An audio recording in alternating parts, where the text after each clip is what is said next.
জয় আর দীপা রাকেশকে খুঁজতে একটি কফি শপে যায়, কিন্তু কফি শপের কোথাও রাকেশকে পায় না। হঠাৎ রাকেশ তাদেরকে দূর থেকে দেখে ফেলে আর মনে মনে ভাবে, দীপা ম্যাম এখানে, হয়তো তারা বুঝে ফেলেছে যে এই সবের মাঝখানে আমি আছি। এখন আমি কি করব, কোথায় যাব? তখন রাকেশ কোনো উপায় না পেয়ে কফি শপ থেকে লুকিয়ে বের হতে চায় আর বেরিয়ে যায়।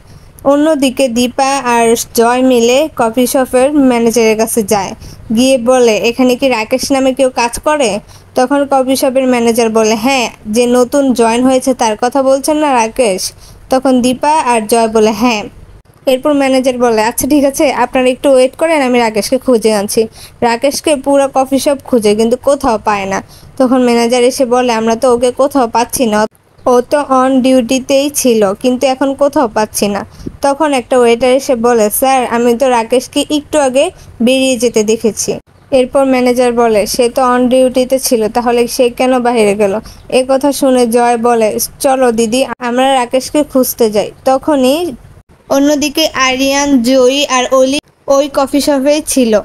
এরই মধ্যে অলি দীপাকে দেখতে পায় আর বলে, মা এখানে। এ কথা জয়ী শুনে পেলে আর বলে, মা এখানে এসেছে? কোথায় মা, আমি মার কাছে যাব।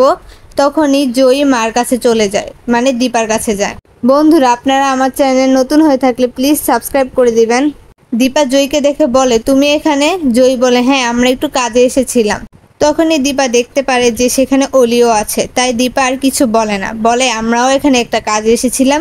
তখন জয় বলে, দিদি চলো, দেরি হয়ে যাচ্ছে আমাদের। দীপা তাড়াহুড়ো করে যেতে নিলে আরিয়ানের সাথে ধাক্কা খায়, আর আরিয়ান দীপাকে দেখে খুবই ঘাবড়ে যায়। তো বন্ধুরা, আপনাদের কি মনে হয়, আরিয়ান এমন কি করেছে যে দীপাকে দেখে ভয় পেয়ে গেল? সম্পূর্ণ ঘটনা জানতে হলে আমার চ্যানেলে চোখ রাখুন। ধন্যবাদ। আপনারা আমার চ্যানেলের ভিডিও দেখেন কিন্তু ভিডিওতে সাবস্ক্রাইব করেন না কেন? প্লিজ সাবস্ক্রাইব করে দিবেন।